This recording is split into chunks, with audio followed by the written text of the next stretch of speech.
ಎಲ್ಲರೂ ಇಷ್ಟಪಡುವ ಹಾಗೂ ಪ್ರತಿನಿತ್ಯದ ಆಹಾರದಲ್ಲಿ ಸೇವಿಸಲೇಬೇಕಾದ ಒಂದು ತರಕಾರಿ. ಇದು ಒಂದು ಹಬ್ಬುವ ಬಳ್ಳಿಯಾಗಿದ್ದು ಇದರ ಕಾಯಿ ಗಾಢ ಹಸಿರು ಬಣ್ಣದಿಂದ ತುಂಬಿರುತ್ತದೆ.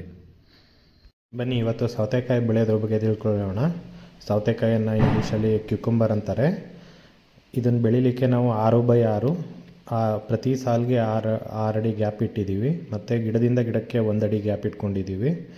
ಡ್ರಿಪ್ ಇರಿಗೇಷನ್ ಮಾಡಿರೋದ್ರಿಂದ ನಾವು ಆ ಮಲ್ಚಿಂಗ್ ಪೇಪರ್ ಒಳಗಡೆ ಡ್ರಿಪ್ನ ಬಿಟ್ಟು ಅದ್ರ ಮೇಲ್ಗಡೆ ಕವರ್ನ ಮುಚ್ಚಿದ್ದೀವಿ.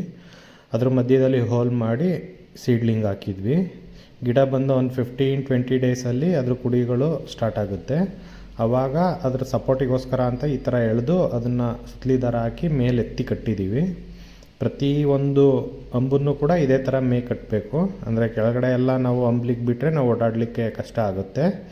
ಇದರಿಂದ ನಮಗೆ ಮತ್ತೊಂದು ಉಪಯೋಗ ಏನಂದರೆ ಈ ಕಾಯಿಗಳನ್ನ ಕೀಳಲಿಕ್ಕೆ ತುಂಬ ಈಸಿಯಾಗಿರುತ್ತೆ.